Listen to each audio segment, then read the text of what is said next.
Oke guys, kembali lagi dengan saya Vinek PR.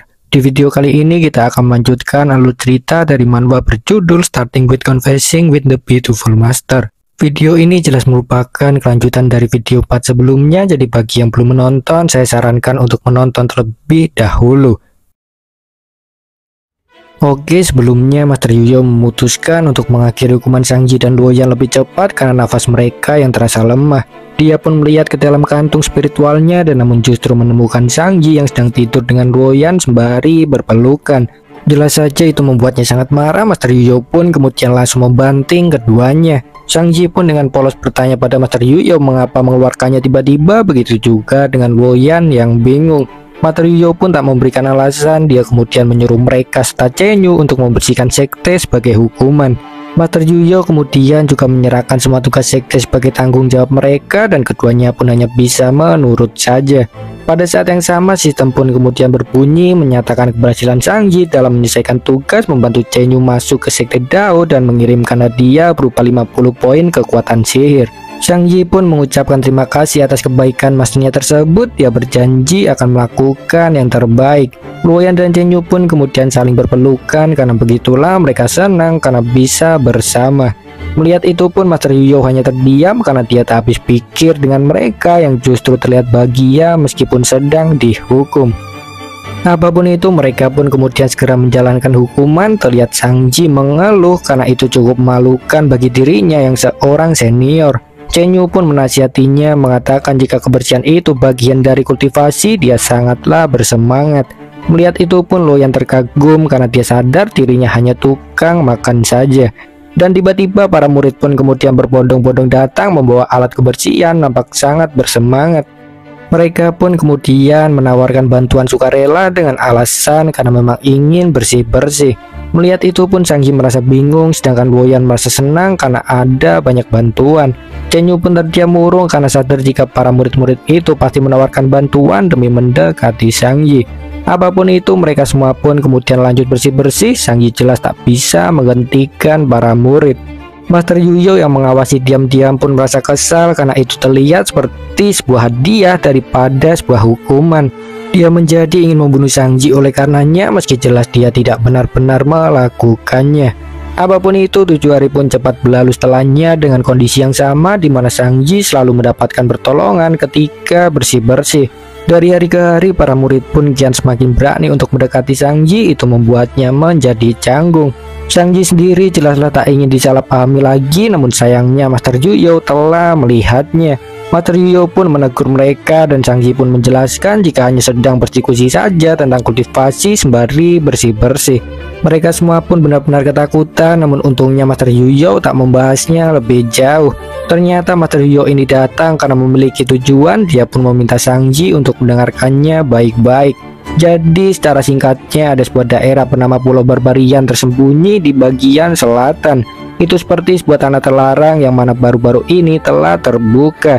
Di sana ada sebuah harta bernama darah Raja Barbar yang sangat membantu dalam stimulasi kekuatan garis darah. Jadi begitulah Master Yuyo ini tuh ingin Sangji pergi mendapatkannya dalam waktu 1 bulan, sekaligus mengajak Luoyan dan Chenyu untuk mendapatkan pengalaman. Sangji pun kemudian menerima tugas tersebut. Dia mengatakan jika semakin cepat tumbuh akan lebih baik karena dengan itu akan memampukannya untuk melindungi sekte Dao dan Master Yuyo. Sangji sendiri itu tahu jika darah Raja Barbar itu akan bisa membantunya melewati ranah spiritualis, sehingga begitulah dia cukup bersemangat. Apapun itu, Master Yuyo tidaklah peduli ucapannya. Dia kemudian memberikan sebuah eliksir kepada Sangji sebagai bekal perjalanan. Sangji pun tertawa senang menerimanya. Dia mengalus-alus eliksir tersebut sembari bertanya apakah itu adalah hadiah cinta. Master Yuyo yang salah tingkah pun kemudian menyuruh Sangji segera pergi sebelum kehabisan kesabaran, dan Sangji pun menurut saja. Sangji pun kemudian segera berangkat ke tanah terlarang di sebelah selatan sekte Dao yang mana geografisnya terlihat dalam gambar. Seperti biasa, Muxiao masihlah murung dalam perjalanan karena hanya dianggap sebagai tunggangan saja, sementara yang lainnya sangat bersemangat. Mereka pun akhirnya sampai ke tanah terlarang yang merupakan sebuah kota di bawah gunung. Itu adalah kota yang cukup ramai dengan berbagai ras tinggal di sana. Dan seperti biasa, Luoyan dan Muxiao sibuk mencari makanan, sedangkan Sangji merasa heran karena langsung merasakan adanya banyak energi iblis yang kuat. Chen pun terus memandang Sang Ji yang berpikir tersebut, jelas karena dia senang dapat berlatih bersamanya. Apapun itu, mereka kemudian terus lanjut berkeliling kota dan tiba-tiba dua orang yang nampaknya merupakan ras iblis pun menghadang jalan. Kedua iblis itu pun menggoda Sang Ji yang tampan, namun Sang Ji mengabaikan mereka dan lewat begitu saja karena jelas baik Luoyan dan Chen jugalah tidak tertarik. Kedua iblis itu pun jelas marah atas sikap Sang Ji tersebut. Keduanya kemudian langsung menyerang sembari meminta Sang Ji segera menyerah dan tunduk sebagai budak. Sang Ji yang tidak ingin membuang waktu pun kemudian menyuruh mereka diam. Dia melepaskan gelombang spiritual. Kedua iblis itu pun terhempas, namun entah mengapa mereka justru kegirangan atas rasa sakit yang tercipta. Dan seorang lainnya pun kemudian muncul tepat di hadapan kedua iblis tersebut. Dia adalah seorang wanita cantik dengan telinga rubah. Dia ternyata adalah orang suci dari kerajaan iblis selatan yang bernama Chen Xiaokui. Dia rupanya telah mengenal Sang Ji. Dia pun memujinya karena berani bertindak kasar kepada pelayannya meski baru saja datang di kota Barbarian. Sang Ji pun cepat mengenalinya sebagai orang suci karena nampaknya dia memanglah sosok yang terkenal. Luoyan dan Chen pun kemudian segera bersiaga, sementara kedua pelayan Xiaokui kemudian meminta pertolongannya. Dia menuduh Sang Ji sebagai mata keranjang yang telah menggodanya, namun Xiaokui kemudian justru membentak mereka. Begitulah ternyata dia telah melihat kejadiannya dari awal. Dia tahu jika kedua pelayannya itulah yang memulai masalah lebih dulu. Xiaokui pun memarahi mereka karena berani melancarkan aksi yang dapat menimbulkan peperangan antara ras manusia dan iblis. Dia pun kemudian mengaktifkan sebuah mantra dalam salah satu matanya. Aura yang terpancar pun sungguhlah sangat mengerikan. Kedua pelayan itu pun tewas dalam sekejap seperti jiwanya terlahap keluar. Melihat itu pun Sang Ji cukup terkejut karena dia jelas tahu itu bukanlah kemampuan sembarangan. Dia pun menduga jika Xiaokui pasti berada di ranah spiritualis. Xiaokui pun kemudian mendekati Sang Ji menyatakan jika masalah telah beres. Dia pun kemudian mengajaknya untuk mendiskusikan kerjasama karena dia tahu jika Sang Ji juga mencari darah Raja Barbar seperti yang diinginkan semua orang. Melihat itu pun Luoyan, Musou dan Chen tidaklah terima. Mereka langsung menyuruh Xiaokui segera menjauh dari Sang Ji, mungkin karena cemburu. Sang Ji pun kemudian memanfaatkan kesempatan. Dia meminta Xiaokui untuk memberikan kesepakatan yang bagus. Xiaokui pun kemudian menjelaskan jika apa yang dia inginkan hanyalah giok suci ekor 9 sehingga itu akan saling menguntungkan. Jadi begitulah singkatnya, Xiaokui ini menawarkan untuk membantu Sang Ji mencari darah Raja Barbar demi mendapatkan bantuan pencarian giok suci ekor 9. Dan sistem pun kemudian tiba-tiba berbunyi seperti biasa, memberikan tugas baru pada Sang Ji sesuai dengan kondisi. Benar saja itu memintanya bekerja sama dengan Xiaokui dengan hadiah keberhasilan berupa 60 poin kekuatan sihir dan 2 buku keterampilan acak tingkat S. Penalti kegagalan adalah gender berubah menjadi wanita dengan batas waktu 3 hari. Melihat itu pun Sang Ji ketika memucat karena hukuman kali ini yang terlalu berat. Satu sisi dia juga yakin jika misinya pasti akan sangat sulit karena sistem bahkan memberikan hadiah yang begitu besar. Xiaokui pun kemudian menggoda Sang Ji yang diam. Dia bertanya padanya tentang mengapa ragu. Dia bertanya apakah harus pergi makan malam untuk membuatnya percaya. Itu kemudian membuat para penggemar Sang Ji menjadi murka. Luoyan pun langsung mengeluarkan senjata bersiap menyerang, sementara Chen langsung meremas Musou yang bagikan senjata miliknya. Namun Xiaokui sama sekali tidaklah peduli. Dia justru menantang mereka semua untuk segera menyerang jika berani. Dia dengan tegas menyatakan jika dialah yang akan menjadi pertama untuk Sang Ji, membuat Luoyan dan Chen semakin murka. Sang Ji pun mencoba menenangkan mereka. Dia mengatakan jika itu semua demi sekte Dao, sementara kedua sisi saling baku bacot. Dan di tengah keributan itu pun tiba-tiba seorang lainnya kemudian datang. Dia menegur Xiaokui yang sangat mengecewakan sebagai ras iblis. Dia bertanya pada Xiaokui bagaimana bisa berhubungan dengan laki-laki manusia dan kemudian bertanya apakah memangnya manusia itu lebih tampan darinya. Sang Ji pun terkejut atas kenasisannya tersebut, sementara Luoyan seketika menjadi bergairah karena melihat macan yang sangat enak. Seorang iblis itu pun kemudian memperkenalkan dirinya dengan sombong. Dia ternyata bernama Hushi yang mengaku sebagai iblis tertampan. Dan Xiaokui pun kemudian langsung menegurnya yang bersikap kurang ajar itu.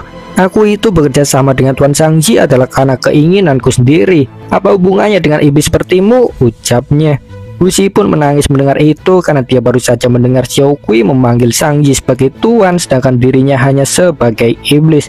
Kedua anak buahnya pun yang tidak terima kemudian langsung menyerang Sang Ji dan secara tak terduga Musou pun kemudian meladeni mereka. Dengan percaya diri, dia meminta Sang Ji untuk menyerahkan saja masalah padanya. Dia pun menendang kedua anak buah Hushi tersebut. Mereka pun kehilangan kesadaran hanya oleh satu tendangan itu membuat Hushi sangat murka.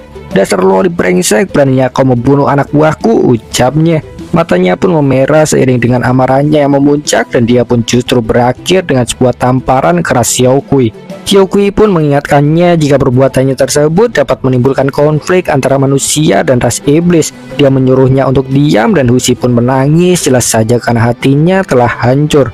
Ayahnya saja tidak pernah memukulnya, sehingga begitulah pukulan orang yang dia cintai itu benar-benar menghancurkannya. Namun Xiao Kui sama sekali tidaklah peduli. Dia kemudian mengajak Sang Ji untuk pergi ke kedai saja mendiskusikan kerjasama. Sang Ji pun menurut saja, meski satu sisi juga bingung karena Xiao Kui bahkan mau melukai rasnya sendiri demi tujuannya. Singkatnya, Sang Ji itu merasa Xiao Kui itu adalah seorang yang sangat ambisius, entah dalam konotasi negatif atau positif. Chen Yu pun merasakan hal yang sama. Dia berpikir jika Xiao Kui itu pasti memiliki niat yang buruk. Dia mengajak Luoyan untuk menyingkirkannya, dan Luoyan pun setuju atas hal tersebut. Luoyan sendiri sudah memiliki sebuah rencana. Dia bermaksud untuk memesan banyak makanan sekaligus di kedai untuk memeras Xiao Kui.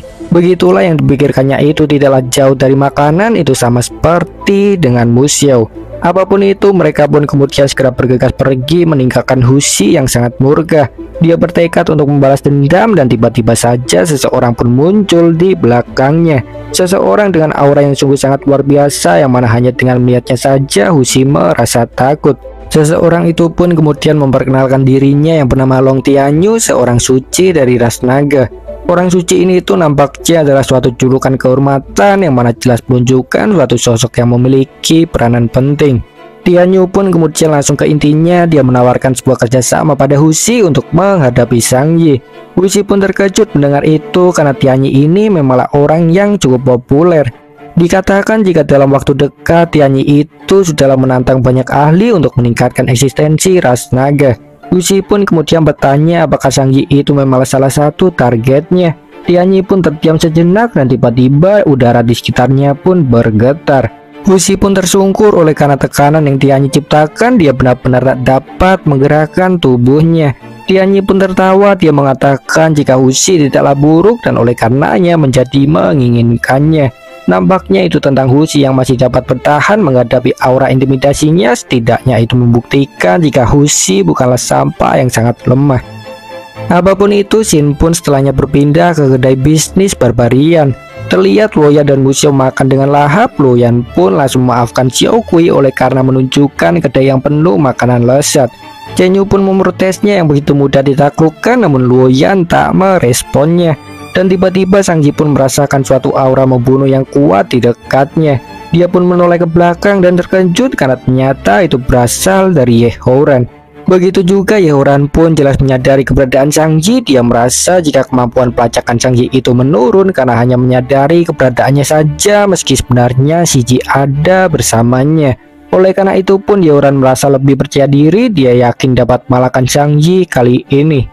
Dan si Ji pun tersenyum akan takdir yang mempertemukan mereka. Dia penasaran dengan bagaimana mereka akan saling mencintai dan membunuh satu sama lain. Ye Houran yang tersinggung pun langsung menyuruhnya diam. Dia menegaskan jika hanya ingin membunuhnya saja. Dia pun kemudian meminta si Ji untuk jangan menunjukkan diri di siang bolong, dan si Ji pun tertawa sembari menggodanya yang terlihat khawatir. Dan sementara itu Sang Ji sendiri sedanglah disibukkan dengan Xiao Kui. Dia bertanya pada Sang Ji tentang apa yang dia lihat sembari mendekatkan diri. Sang Ji pun bingung karena Xiao Kui yang mirip dengan Qinglian. Dia pun tak bisa menahan diri. Sang Ji pun kemudian memuji kecantikan Xiao Kui yang mengingatkannya pada Sudaji, membuat Xiao Kui merasa senang. Xiao Kui pun kemudian bertanya pada Sang Ji tentang siapa Sudaji tersebut, sementara Chen Yu merasa kesal. Dia bergumam dengan ekspresi marah karena godaan Sang Ji itu terlihat menjijikkan di matanya. Chen Yu pun benar-benar ingin mengejar Xiao Kui, namun sayangnya Luoyan kini sudah tersibukkan dengan makanan dan tak lagi membelanya. Dan tiba-tiba seorang pun mendobrak pintu. Dia adalah Tianyi yang langsung berteriak menantang Sang Ji. Orang-orang pun segera keluar atas kericuan yang terjadi, sementara Sang Ji langsung menolak tantangan Tianyi. Dia menegaskan jika hanya menerima tantangan dari wanita cantik saja dan tidak tertarik dengan spesies yang bertanduk. Xiao Kui pun kemudian bertanya pada Hushi apakah dia yang membawanya, dan Hushi pun tertawa sembari mengatakan jika Shang-Chi pasti akan segera menderita. Tianyi yang tersinggung pun kemudian menegaskan jika dia itu adalah seorang ras naga, namun Shang-Chi justru mengacungkan jari tengah. Dia benar-benar tak peduli. Dia pun kemudian bertanya apakah ingin menantangnya hanya demi popularitas saja. Dan di sisi lainnya, Shi Ji pun kemudian memberitahu Yehoran jika ada yang sedang menantang Shang-Chi. Dia bertanya pada Yehoran apakah tak ingin menontonnya, dan Yehoran pun menjawab jika itu bisa dilakukan dengan tenang sembari mencari kesempatan untuk membunuh Shang-Chi. Dan kembali ke sisi Shang-Chi, dia pun kemudian memberitahu Tianyi jika Yehoran itu pernah kalah darinya. Shang-Chi pun kemudian meminta Tianyi untuk mengalahkannya lebih dulu, dan mendengar itu pun tiba-tiba Tianyi menjadi murka. Ternyata itu adalah dikarenakan Yehoran dulu pernah mengalahkan Pangeran 9 Ras Naga, sehingga singkatnya Ras Naga memang memiliki dendam terhadapnya. Shang-Chi pun kemudian memberitahu Tianyi jika Yehoran itu kebetulan ada di tempat itu, membuatnya muntah karena saking terkejutnya. Yehoran pun segera mencari alasan. Dia bertanya pada Shang-Chi apakah itu memang cara Sekte Dao untuk menghadapi tantangan seseorang. Namun Tianyi yang sudah sangat murka pun tak mau menunggu lebih lama. Dia langsung melesat menyerang Yehoran. Yehoran pun langsung beranjak dari kursinya. Dia menyerang lebih dulu dengan melemparkan sumpit yang teraliri ki darah. Tianyi pun mengelak hindarinya. Dia pun tersentak karena serangan Yehoran itu benar-benar memiliki ki darah yang sangat kuat. Sumpit Yehoran pun terbang bebas, dan secara tak terduga itu justru menusuk kepala Hushi. Dia pun kehilangan kesadaran, benar-benar terlihat layaknya anjing bodoh. Apapun itu, Tianyi pun kemudian melanjutkan serangannya. Dia melayangkan sebuah cakaran, namun Yehoran mampu menahannya. Itu benar-benar sebuah tontonan yang sangat menarik bagi Shang-Chi dan yang lainnya. Xiao Kui pun terkagum atas kecerdikan Shang-Chi. Pertarungan itu pun berlangsung cukup sengit. Yehoran mencoba meyakinkan Tianyi jika musuhnya adalah Shang-Chi, namun Tianyi sama sekali tidak peduli karena jelas memiliki dendam. Shi Ji pun kemudian mengingatkan Yehoran untuk berhati-hati karena bisa saja Shang-Chi memanfaatkan kesempatan untuk menyerangnya ketika lemah. Yehoran pun jelas menyadari itu, sehingga dia pun kemudian langsung mengaktifkan double pupil untuk mengakhiri pertarungan dengan cepat.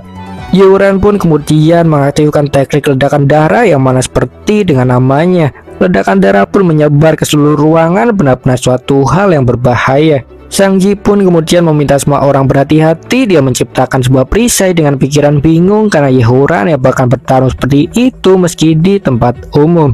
Ledakan dahsyat pun terjadi setelahnya, menghancurkan kedai bisnis barbarian. Yehoran pun kemudian segera kabur karena situasi yang tidak menguntungkannya tersebut. Tentu saja dia bertekad untuk membunuh Shang-Chi di pertemuan berikutnya. Begitu juga Shi Ji pun berharap Shang-Chi selamat karena ingin berbincang-bincang dengannya nanti.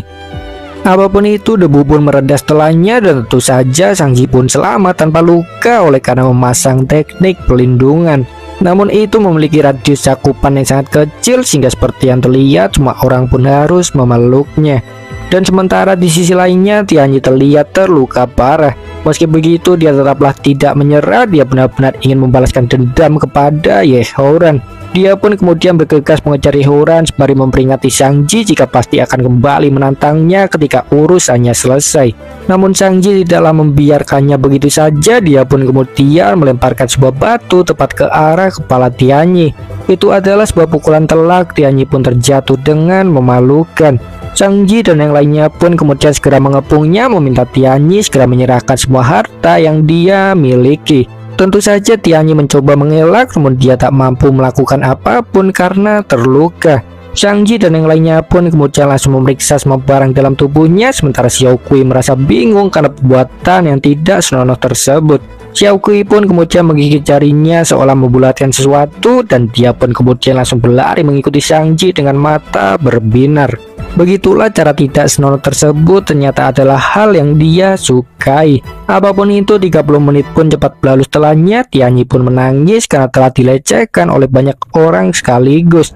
Dan dia pun kemudian ditinggalkan begitu saja setelah diperas, yang mana Shang-Chi mengambil darahnya, sedangkan Luoyan mengambil uang meski hanya sedikit.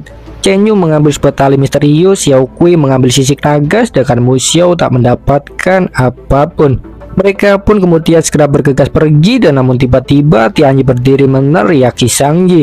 Dia mengancamnya akan membalas dendam, namun celananya itu pun kemudian melorot. Tianyi pun hanya bisa terdiam dengan air mata berlinang, sementara orang-orang yang melihatnya itu pun tertawa terbahak-bahak karena barang Tianyi yang terlalu kecil.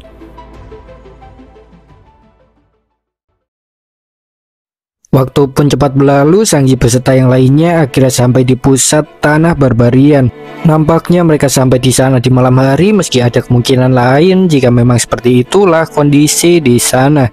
Apapun itu, suasana di tanah terlarang tersebut benar-benar jauh dari dugaan Sangji.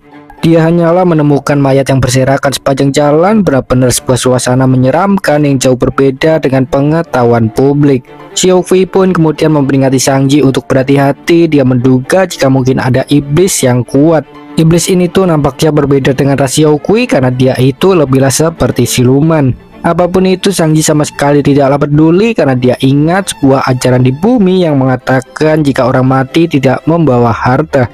Sehingga oleh karenanya itu pun dia kemudian langsung memeriksa para jasad dan mengambil harta mereka dengan alasan untuk membantunya. Luoyan, Tenyu, dan Musou pun kemudian mengikuti Sangji dan menjadi senang karena menemukan banyak sekali harta berharga. Dan namun tiba-tiba Xiaokui merasakan sesuatu. Dia pun meminta semua orang segera berhati-hati. Itu ternyata adalah dikarenakan para mayat yang bangkit seperti zombie. Sangji pun kemudian mengajak semua orang untuk segera kabur membawa harta dan semua orang pun menurut saja. Mereka pun akhirnya sampai di sebuah aula dan mereka pun masuk tanpa pikir panjang. Sangji pun mendobrak pintu dan dia pun menemukan setumpuk harta yang dijaga oleh kumpulan zombie bersirah. Lebih tepatnya itu seperti vampir. Sangji pun menduga jika zombie yang ada di luar itu tercipta dari virus vampir tersebut. Luoyan, Tenyu, dan Musou pun menjerit panik melihatnya karena kini mereka justru masuk ke kandang singa. Sangji pun meyakinkan mereka untuk tidak perlu takut karena vampir-vampir itu setidaknya hanya memiliki kekuatan kultivator tingkat golden core. Xiaokui pun memiliki pikiran yang sama. Dia pun langsung menyerang vampir-vampir itu dengan memutarkan ekornya menghasilkan suara nyaring.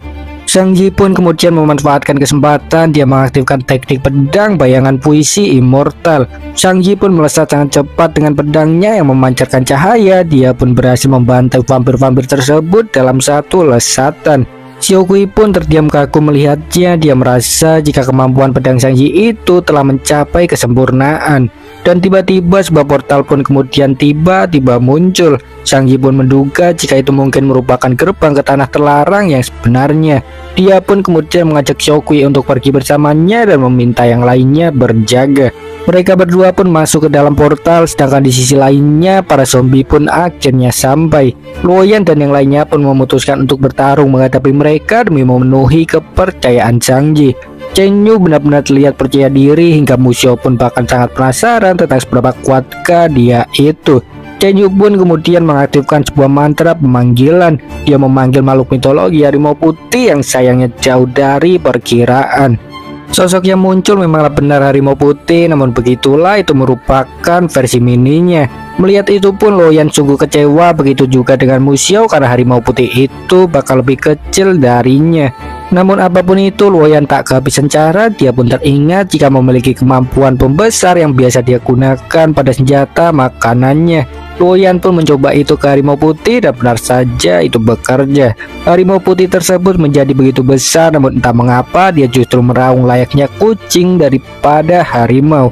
Apapun itu, Tenyu pun kemudian memerintahkan harimaunya tersebut untuk menghabisi para ikan kering di depannya.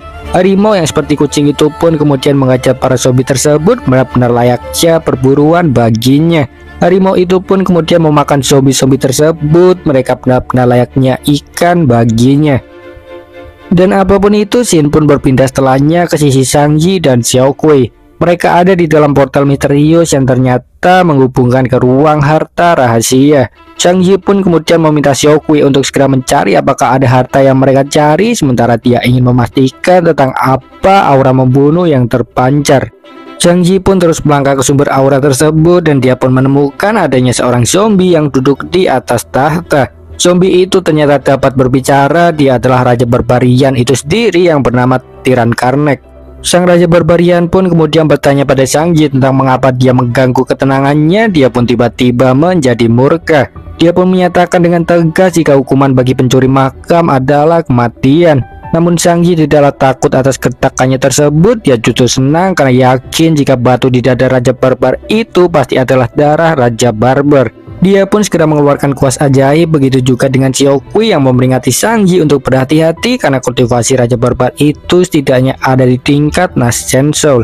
Apapun itu, sang Raja Barbar pun kemudian menyerang duluan. Dia memanggil tentara zombie. Sang Ji pun kemudian justru menantangnya yang menggunakan sihir pemanggilan. Dia berniat melawannya dengan sihir yang sama. Sang Ji pun melukis banyak tentara stickman lengkap dengan senjatanya. Mereka memanglah nampak lebih lemah, tapi bagaimanapun jumlah mereka jauhlah lebih banyak. Para stickman pun menyerang para zombie. Mereka cukuplah sengit. Xiaokui pun terkejut kagum atas kemampuan Sang Ji tersebut. Dia bertanya-tanya apakah itu pertarungan kelompok legendaris. Sang Ji pun menjawab itu benar, itu adalah ajaran Master Yu Yao yang mengajarinya untuk bertarung secara kelompok jika tidak bisa sendirian. Apapun itu, sang Raja Barbarian pun kemudian menyerang secara langsung dengan sebuah kapak. Itu merupakan kapak yang telah membantai ribuan raksasa di masa lalu, sehingga jelas menunjukkan betapa hebatnya senjata tersebut. Sang Ji pun sadar jika ucapan Raja Barbarian itu bukanlah omong kosong. Dia meminta Xiaokui untuk segera berpencar karena melawan secara langsung bukanlah ide yang bagus. Xiaokui pun setuju atas hal tersebut. Dia kemudian bergerak ke kiri sedangkan Sang Ji ke kanan. Hantaman dahsyat pun datang setelahnya. Tanah pun retak oleh hantaman kapak sang Raja Barbarian tepat sesudah Sang Ji dan Xiaokui berpencar. Sang Ji pun kemudian segera memanfaatkan kesempatan. Dia pun menggunakan sihir pengikat abadi yang memunculkan tali spiritual membelenggu tubuh sang Raja Barbarian. Sang Ji pun menyuruh Xiaokui segera menyerangnya dan Xiaokui pun kemudian melesatkan sebuah tendangan kuat. Sang Raja Barbarian pun meringkih kesakitan, namun Sang Ji sama sekali tak memberinya kesempatan. Dia kemudian langsung menebaskan pedangnya menciptakan sebuah pedang spiritual. Pedang spiritualnya itu pun kemudian melesat sangat cepat menembus tulang rusuk sang Raja Barbarian yang masih terikat. Bola mata sang Raja Barbarian pun memudar seiring dengan rikian ketakutannya karena ingin hidup lebih lama. Batu merah yang merupakan darah Raja Barbarian pun terjatuh dan Sang Ji pun kemudian menangkapnya. Sang Ji pun merasa senang karena tujuan utamanya sudah di depan mata, sementara tubuh sang Raja Barbarian perlahan mulai lenyap. Sang Ji pun cepat mengerti jika itu pasti karena lepasnya darah Raja Barbarian itu seperti dia kehilangan jantung penyokong hidupnya. Dan beralih ke sisi Xiaokui, dia pun akhirnya juga mendapatkan giok suci ekor 9 dengan menggunakan kekuatan garis keturunan miliknya untuk merasakannya. Itu memanglah sebuah barang yang dicuri Raja Barbarian di masa lalu, sehingga begitulah Xiaokui senang karena telah mendapatkannya kembali. Pada saat yang sama, sistem pun kemudian berbunyi menyatakan keberhasilan Sang Ji dalam misi dan mengirimkan hadiah berupa 60 poin kekuatan sihir. Sistem pun kemudian juga memberikan 2 skill acak berupa skill pemanggilan bom aura dan penciptaan hewan yang memampukan Sang Ji untuk mengubah manusia menjadi hewan secara acak. Sang Ji pun terkejut mengetahuinya karena begitulah tadi pengubah manusia itu benar-benar membagongkan. Dan di tengah-tengah itu pun tiba-tiba 2 orang kemudian datang menyuruh Sang Ji untuk menyerahkan darah Raja Barbarian. 2 orang itu tidaklah lain adalah Yeoran dan Tianyi yang terlihat telah membentuk kerjasama. Adapun mereka dapatlah datang adalah dikarenakan Tianyi memiliki teknik teleportasi, sehingga begitulah nampaknya mereka tidak bertemu dengan Loyan serta yang lainnya. Sang Ji serta Xiaokui pun kemudian segera bersiap. Xiaokui merasa panik karena telah menghabiskan cukup banyak kekuatan sihir saat melawan Raja Barbarian. Sang Ji pun menyindir mereka yang bermuka 2 dan keduanya pun kemudian tertawa. Keduanya belagak layaknya seorang teman baik, namun begitulah raut wajah mereka jelas menjelaskan semuanya. Singkatnya, mereka itu bekerja sama hanyalah untuk tujuan masing-masing, di mana Yeoran ingin memanfaatkan kemampuan Tianyi dan Tianyi ingin mendapatkan harta karun dengan bantuannya. Apapun itu, Sang Ji jelaslah tak peduli. Dia pun kemudian langsung mencoba teknik barunya, yaitu pemanggilan bom aura. Sang Ji pun melemparkan bom tersebut dan lihatlah sifat bajingan Yeoran yang langsung menjadikan Tianyi sebagai tameng. Tianyi pun akhirnya terhantam bom aura dengan telak dan dia pun kehilangan kesadaran. Yeoran pun tertawa, dia kemudian membuang Tianyi layaknya sampah karena sudah tak berguna lagi. Sang Ji pun tertawa melihatnya, dia sudah menebak hal seperti itu akan terjadi. Sang Yi pun kemudian mencoba teknik lainnya, yaitu kemampuan pengubah manusia. Itu seperti pistol spiritual. Sang Yi pun kemudian menembakkannya ke Yehoran yang tak sempat merespon. Si Ji pun jelas panik melihat itu. Yehoran pun kemudian berubah menjadi anjing hitam yang mungil. Jelas saja itu membuat Yehoran sangat terkejut. Dia tak menyangka Sang Yi akan mempelajari teknik seperti itu. Sang Yi dan Xiaokui pun kemudian langsung menyergapnya dengan ekspresi menyeramkan, seolah ingin memulai sebuah penyiksaan. Yehoran yang takut pun kemudian segera melarikan diri dengan rasa malu karena benar-benar layaknya seorang anjing. Dan sementara itu pun si Ji hanyalah tertawa saja karena Yehoran yang terlihat begitu menggemaskan. Yehoran yang sangat murka pun kemudian mencoba mengaktifkan kemampuan double pupil miliknya, dan benar saja dia pun kembali ke wujud manusianya. Pada saat yang sama, ki darah miliknya pun meledak menciptakan sebuah getaran hebat. Yehoran pun mengancam Sang Ji akan menghabisinya, dan Sang Ji pun kemudian segera menyelamatkan Xiaokui. Sang Ji pun segera membawanya ke tempat aman. Itu membuat Xiaokui merasa senang, sedangkan entah mengapa si Ji merasa kesal. Dia sendiri pun bahkan bingung karena perasaan seperti kecemburuan itu muncul begitu tiba-tiba. Mengesampingkan itu pun tiba-tiba atap bangunan mulai runtuh. Sang Ji berpikir jika itu mungkin akibat dari pertarungan yang telah terjadi. Si Ji pun kemudian mengajak Yehoran segera pergi, dan Yehoran pun menurut saja karena bertarung memang sudah tak memungkinkan lagi. Tentu saja dia tak lupa mengancam Sang Ji pasti akan kembali nanti untuk merebut darah Raja Barbarian. Namun Sang Ji ternyata tidaklah membiarkannya begitu saja. Dia kemudian langsung membuka tas Yan Kun yang Master Yu Yao pinjamkan. Itu adalah kantung yang sama dengan yang digunakan untuk mengurung Sang Ji setelah Luoyan itu kemudian menyedot si Ji. Yehoran pun panik melihat itu, namun dia juga tak dapat melakukan apapun. Sang Ji pun bingung karena merasakan ada sesuatu yang masuk meski tak dapat melihatnya. Dia pun berpikir tentang apa sebenarnya itu, namun Xiaokui pun kemudian langsung menariknya pergi karena situasi yang semakin parah. Yehoran yang tertinggal pun berakhir terhantam reruntuhan, entah berhasil selamat atau tidak. Apapun itu, Xiaokui dan Sang Ji pun kemudian segera keluar portal. Mereka disambut oleh Luoyan beserta yang lainnya. Mereka pun kemudian segera bergegas ke tempat aman, dan terlihatlah sebuah pilar yang hancur. Itu adalah pusat dari tanah terlarang itu sendiri yang nampaknya merupakan aula tempat sang Raja Barbarian. Begitulah intinya, tempat tersebut telah hancur, namun baik Luoyan dan yang lainnya sudah cukup puas karena berhasil membawa banyak harta. Sang Ji pun kemudian membuka tas Yan Kun miliknya lagi karena penasaran, dan dia pun terkejut karena melihat adanya seorang wanita. Itu ternyata adalah dikarenakan kekuatan si Ji yang melemah, sehingga begitulah itu membuatnya tak dapat menyembunyikan diri. Si Ji pun berteriak meminta pertolongan, yang mana justru mengundang Luoyan serta yang lainnya untuk melihat. Semua orang pun bingung tentang siapa gadis tersebut kecuali Mu Xiao yang langsung dapat mengenalinya sebagai tubuh jiwa atau roh. Mendengar itu pun Sang Ji langsung sadar jika itu pasti sosok pelindung Yehoran. Dia pun cukup terkejut. Si Ji pun kemudian memasang pose imut. Dia mengatakan jika dirinya itu hanyalah sebuah jiwa tak berdosa yang terluka karena kesalahan. Dia pun memohon untuk dilepaskan, namun tentu saja Sang Ji tak mungkin melewatkannya begitu saja karena dia tahu jelas jika si Ji pasti memiliki banyak informasi tentang Yehoran. Sang Ji pun kemudian menggodanya dengan menusukkan jarinya, jelas membuat si Ji ketakutan karena tubuhnya menjadi kecil di dalam kantong. Xiaokui yang cemburu pun kemudian langsung menegur Sang Ji. Dia bertanya apakah dia membawanya hanya karena kecantikannya. Sang Ji pun jelas mengelak, dia langsung menjawab tidak. Xiaokui pun kemudian memojokkannya lagi karena pernah mendengar adanya seseorang yang bahkan tertarik pada hantu, dan Sang Ji pun memerah malu. Dia pun kemudian mengalahkan topik dan mengajak semua orang untuk segera pergi saja lebih dulu. Xiaokui pun menghela nafas mendengarnya karena itu seperti sebuah perpisahan untuknya. Dia pun mengeluh karena tak tahu kapan bisa bertemu lagi. Dia pun kemudian meminta Sang Ji untuk mengulurkan jarinya sebagai sebuah kenangan, dan Sang Ji pun menurut saja.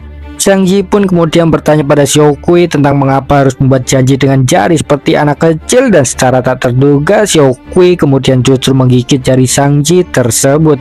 Xiaokui pun kemudian meminta pada Sang Ji untuk jangan sampai melupakan kenangan tersebut dan menegaskan jika dirinya itu berbeda dengan wanita lain. Jari Sang Ji pun bengkak oleh karena gigitannya tersebut. Dia pun kemudian memprotes Xiaokui yang melakukan itu hanya untuk membuat kesan kuat. Dan namun begitulah Xiaokui tak memperdulikannya.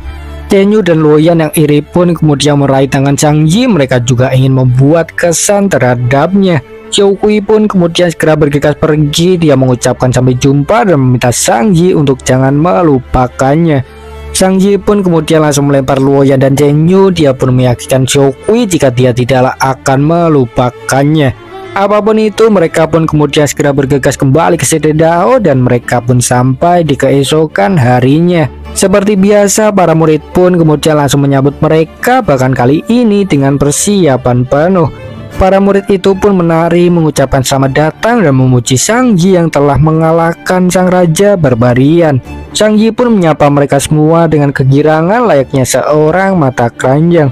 Luoyan pun mengeluh atas hal tersebut. Dia menduga jika itu semua adalah arahan Zhang Yi yang memang meminta para murid untuk melakukan tarian dengan rok pendek.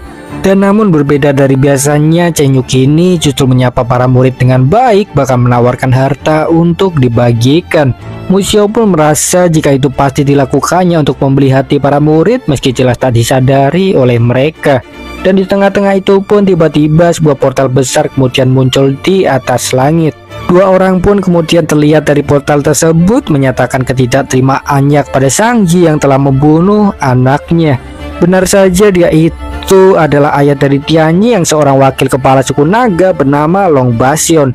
Dia datang bersama dengan Yehoran. Dia pun bertanya pada Zhang Yi tentang mengapa sampai harus membunuh anaknya.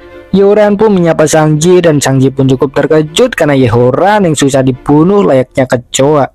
Zhang Yi pun kemudian langsung mengeluarkan pedangnya menyatakan ketidakterimaannya atas tuduhan Yehoran.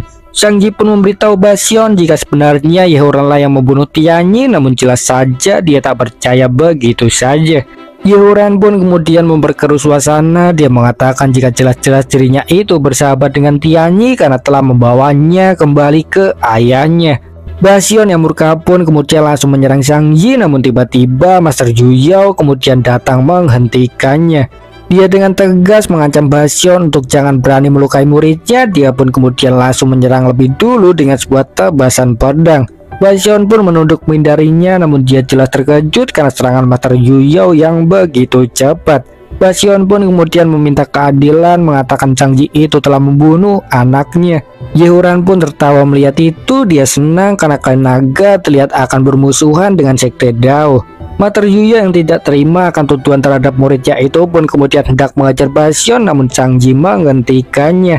Zhang Yi pun mengatakan jika akan memberikan penjelasan karena merasa tidak bersalah.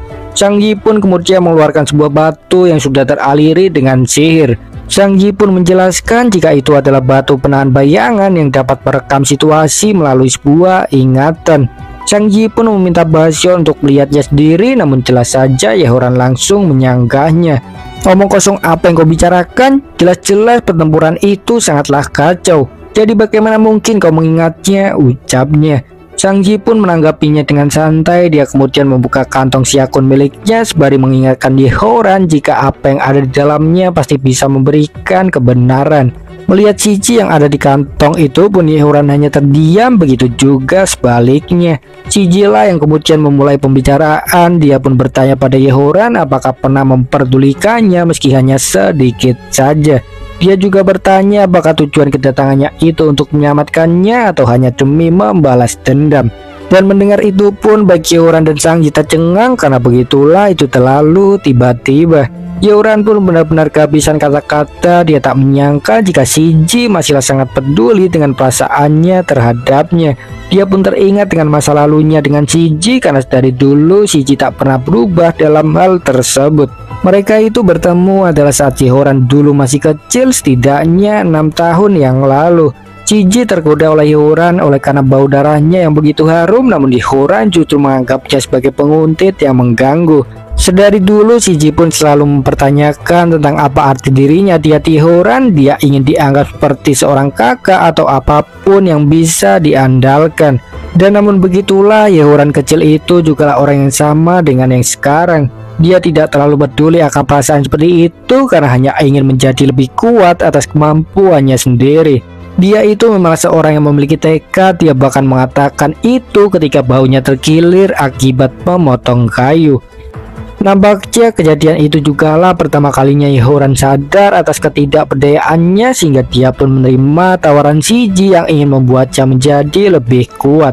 Begitulah singkatnya, Shiji itu memanglah suatu sosok yang sangat penting bagi Yehoran meski dia terus menyangkalnya. Namun kali ini jelas berbeda. Yehoran pun kemudian menyatakan kejujuran hatinya karena situasi yang berubah menjadi serius.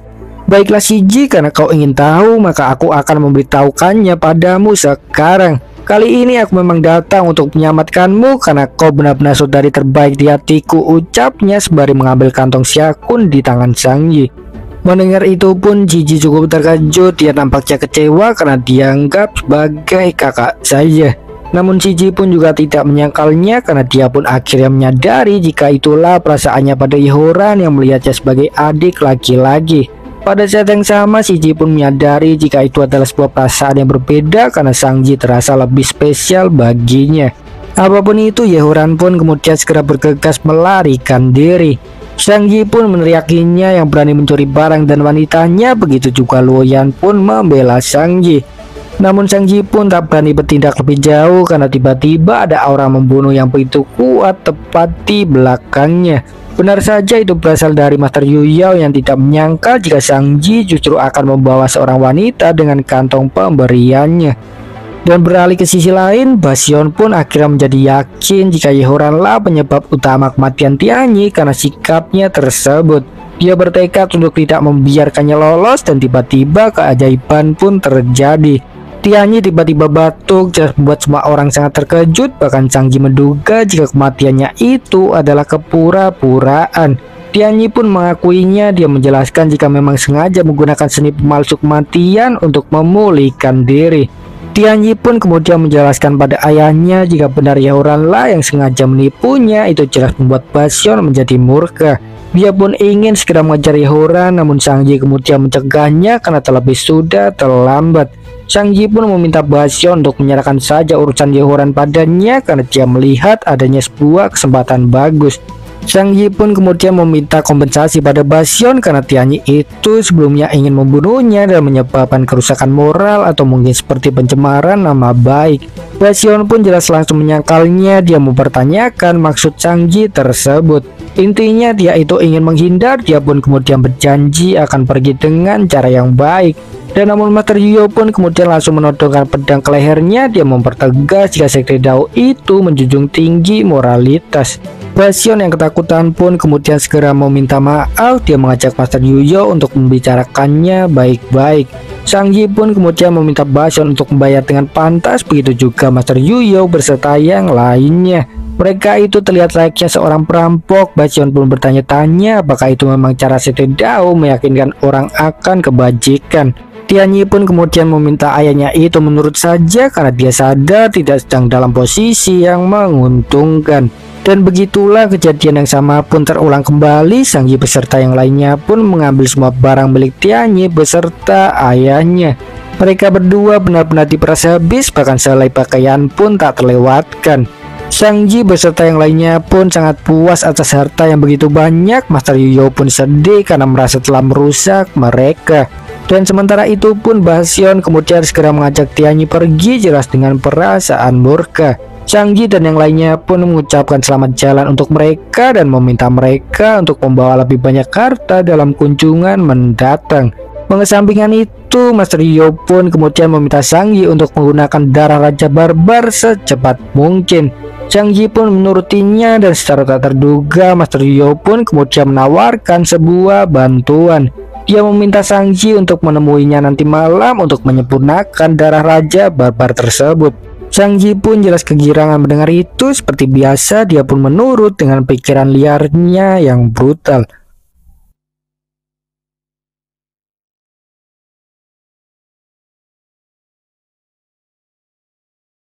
Waktu pun cepat berlalu. Shin pun berpindah ke Sekte Tiansong atau Sekte Surgawi. Itu adalah sekte lama Yehoran. Shiji pun kemudian bertanya padanya tentang mengapa kembali setelah berkhianat. Yehoran pun hanya menjawab mengatakan jika memiliki strateginya sendiri, dan Shiji pun menghela nafas. Nampaknya dia itu sudah mulai meragukan Yehoran. Dia bahkan merasa jika penyelamatannya sebelumnya itu tidaklah tulus. Apapun itu, Yehuran pun akhirnya sampai ke ruangan sang Master Sekte. Dia pun langsung membuka pintu tanpa permisi dan menemukan sang Master Sekte yang sedang bermeditasi. Sang Master Sekte pun seketika murka melihat Yehuran karena terlebih sudah mendengar jika Yehuran itu membuat masalah di luar. Master Saudi pun langsung melepaskan kekuatan spiritualnya. Dia bertanya pada Yehuran yang begitu berani kembali, "Kau itu di dalam menghormatiku bahkan gagal mendapatkan darah Raja Barbar.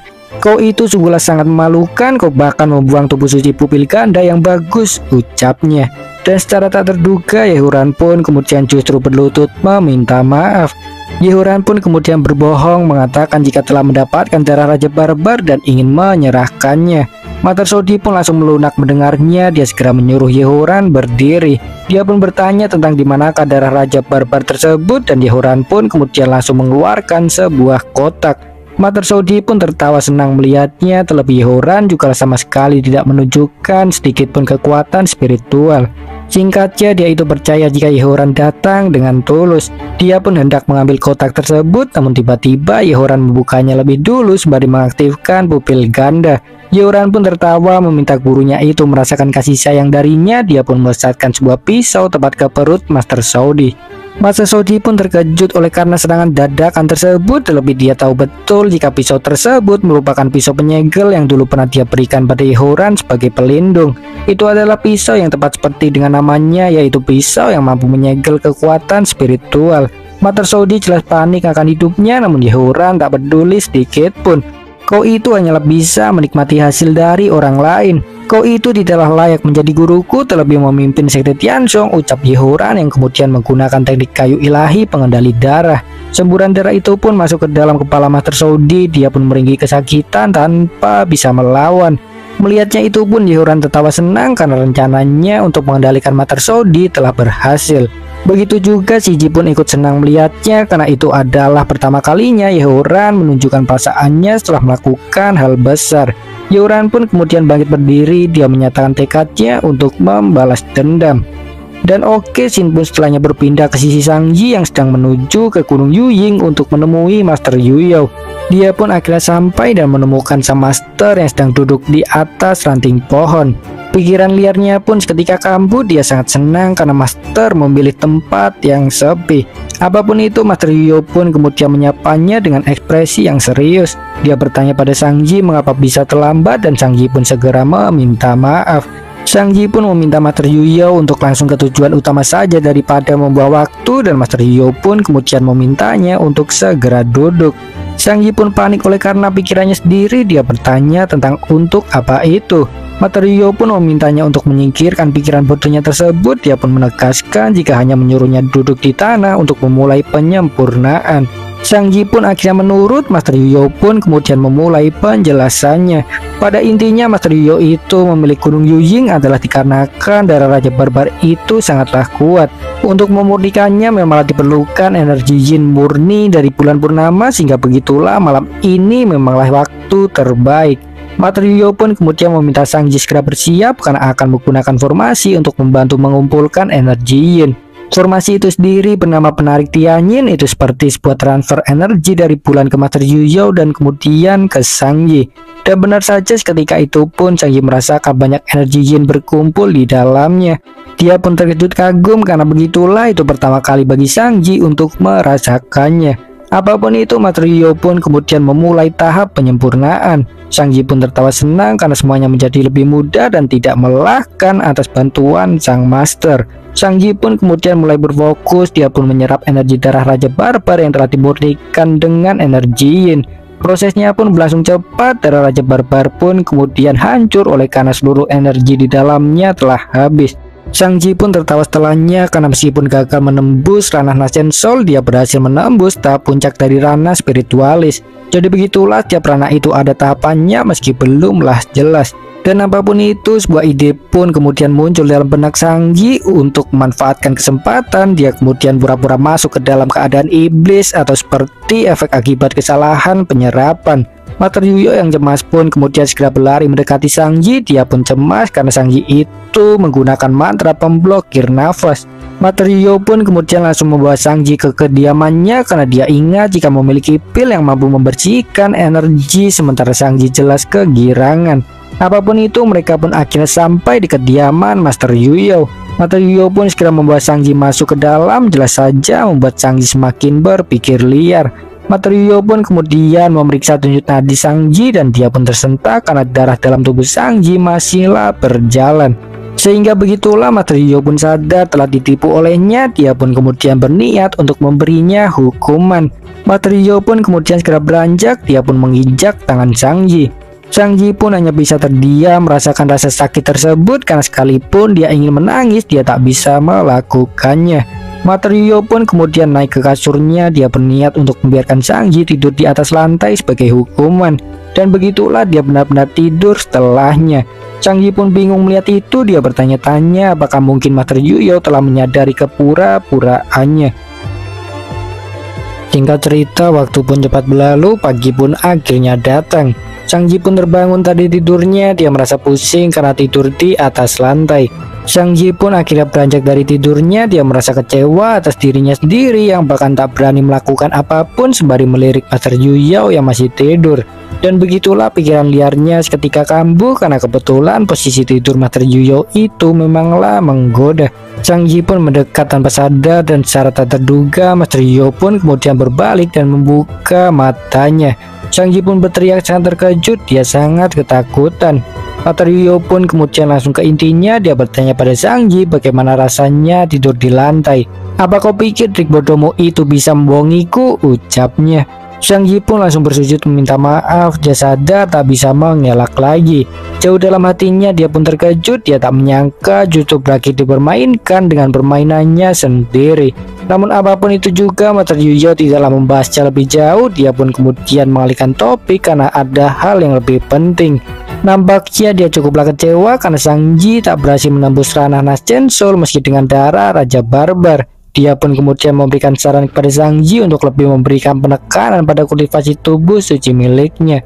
Dan kemudian dia pun mulai membahas tentang hukuman karena Sang Ji itu berani membohonginya, bahkan membiarkan Yehoran mengambil Tasian Kun pemberiannya. Sang Ji pun terkejut karena masternya membawa masalah tersebut. Dia berpikir jika seharusnya Master Yuyo sendiri jugalah mampu untuk menghentikan Yehoran.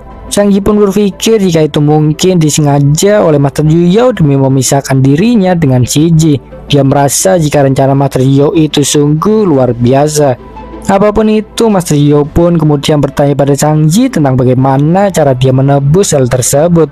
Dia ingin Sang Ji memikirkannya sesegera mungkin atau akan dipenjara. Sang Ji pun kemudian meminta maaf sekali lagi. Dia pun berjanji akan merebut kembali Tasian Kun tersebut dan menegaskan jika tidak ada niatan sama sekali dengan wanita di dalamnya. Master Yuyo pun langsung menolak gagasan Sang Ji tersebut karena dia ingin lebih dari hanya sekedar mengambil Tasian Kunnya saja. Singkatnya, dia itu ingin membalas dendam. Dia ingin Sang Ji mengambil lebih banyak harta karun di sekte surgawi. Dan Sang Ji pun langsung menyetujuinya karena begitulah keduanya memiliki pikiran yang sama tentang keserakahan. Sang Ji pun menjadi semakin bersemangat karena terlebih dia kini memiliki lebih banyak alasan untuk menyerang Yehoran. Master Yuyo pun kemudian menepuk pundak Sang Ji seolah merasa bangga atas tekadnya tersebut. Dia pun memberikan nasihat pada Sang Ji untuk tetap tenang dan pada saat yang sama tiba-tiba seseorang membuka pintu. Dia itu adalah Chenyu yang datang dengan raut wajah panik karena sekte surgawi telah menyerang sekte Dao. Dan begitulah dia jelas sangat terkejut karena tidak menyangka Sang Ji akan ada di kamar Master Yuyo, terlebih keduanya terlihat sangat dekat. Namun apapun itu juga, Master Yuyo tidaklah peduli karena serangan sekte surgawi itu justru mendukung keputusannya. Dan begitu juga Sang Ji pun memiliki pikiran yang sama karena jelas serangan sekte surgawi itu memberinya lebih banyak alasan untuk berperang.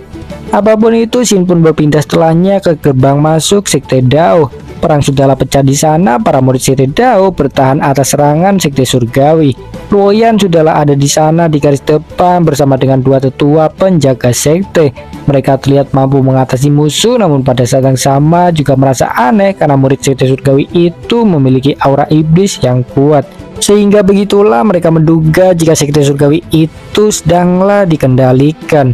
Dan beralih ke sisi lain, Musyo pun ternyata juga ikut andil dalam pertarungan. Dia mengambil komando atas beberapa murid. Dia menyuruh mereka untuk mempertahankan formasi pedang bangau karena itu sangat bagus untuk menyerang dan bertahan. Dan begitulah para murid pun mengikutinya karena mereka tahu jika Musou itu adalah reinkarnasi Baise. Begitulah sejauh ini Sekte Dao masih dapat bertahan, dan di tengah-tengah itu pun beberapa orang kemudian datang dengan mencolok. Mereka menghabisi musuh dengan sebuah serangan gabungan. Mereka pun dengan cepat menjadi pusat perhatian karena benar saja mereka adalah Sang Ji dan Master Yuyo. Para murid pun terkagum oleh kedatangan mereka, terlebih karena Sang Ji itu begitu tampan dan keren. Apapun itu, Master Yuyo pun kemudian memberikan komando. Dia menyuruh para murid untuk menyerang balik Sekte Surgawi yang telah berani memulai masalah.